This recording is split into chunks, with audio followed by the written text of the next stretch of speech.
اندر اندھیرا تھا۔ دو تین زخمی آہستہ آہستہ کراہ رہے تھے، شاید ان میں سے کسی نے خیمے کا پردہ اٹھتا دیکھ لیا تھا۔ اس نے نحیف آواز میں پوچھا، کون ہے؟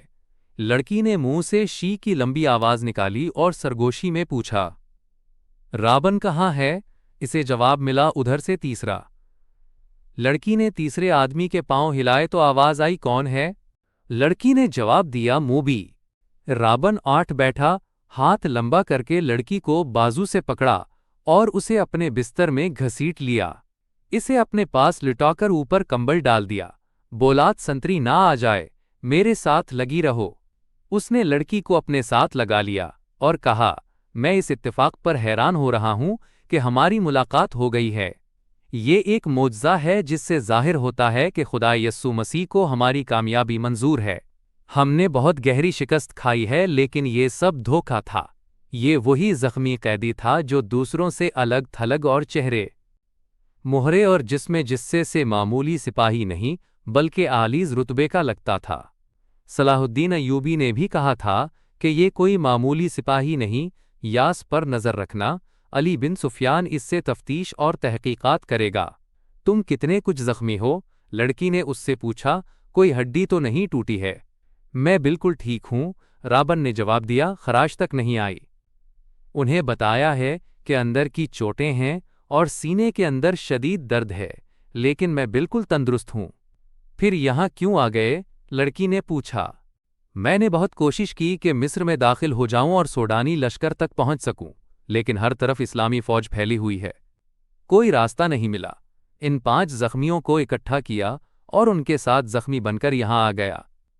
اب فرار کی کوشش کروں گا، جو ابھی ممکن نظر نہیں آتی۔ اس نے ذرا غصے سے کہا، مجھے 2 سوالوں کا جواب دو۔ ایوبی کو میں نے زندہ دیکھا ہے، کیوں؟ کیا تیر ختم ہو گئے تھے یا وہ حرام خور بزدل ہو گئے ہیں؟ اور دوسرا سوال یہ ہے کہ تم 7 کی 7 لڑکیاں مسلمانوں کی قید میں کیوں آ گئیں؟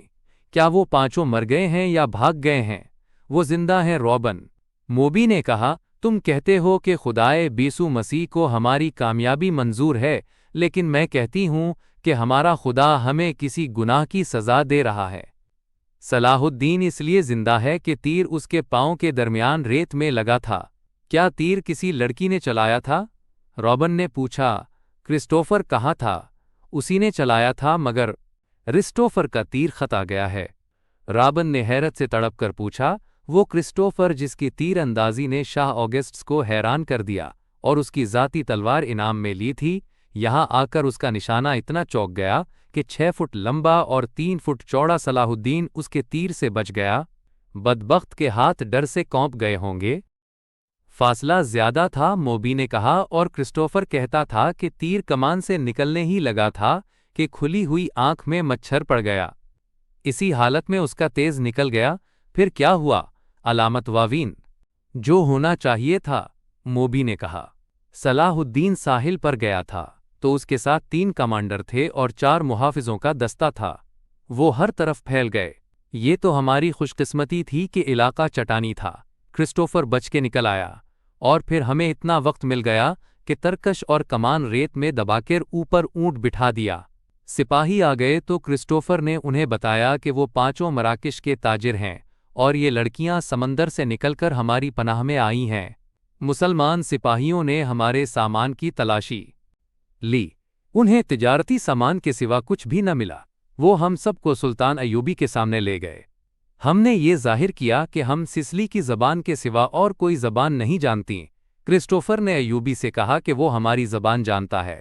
ہم 7 لڑکیوں نے چہروں پر گھبراہٹ اور خوف پیدا کر لیا۔